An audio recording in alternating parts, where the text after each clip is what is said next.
This is Colin O'Keefe here with Peter Mahler, of course, of the New York Business Divorce Law Blog. We're here at the PLS seminar here in New York.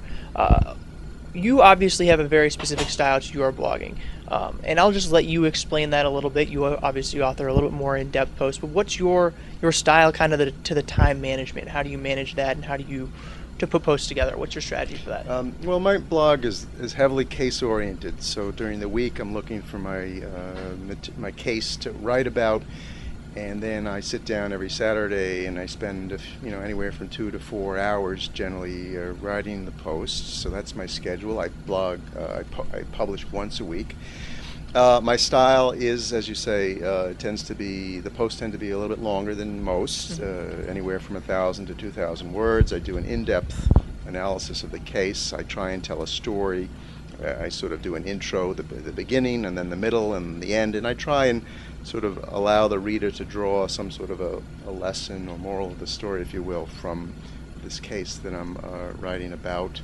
I try and put some voice in there instead of making it just sort of a dry case summary. I try and use some either colorful or creative language to make it a little more interesting and the case more dramatic. Definitely. One of the things that you mentioned during this session, just at the very beginning, was that you're doing the work that you want to do. You're doing a lot of the cases that are really the things that you're the most passionate about. How does that tie into the blog, whether it be the work that comes out of it? Because obviously, you must have fun doing the blog, and then as a result, you end up doing work that is more enjoyable for yourself to do. Can you touch on that a bit? Just how the blog plays a role, the enjoyment in that, and then also the enjoyment that comes out of the work. Yeah, no, it does all tie together. I mean, I joined the firm I'm at now because they were a good platform for me to develop further my business divorce practice, and then the blog though took it to another level, whereas go back 4 years, maybe half of the work I did was business divorce related. At this point it's almost 100%, and I really do have to say that the blog was very important in achieving that. The enjoyment is absolutely there. I mean, I really, whether or not it generated $1 of business, I still like to think that I would do it. I enjoy the writing, and I enjoy being perceived as an authority in this area.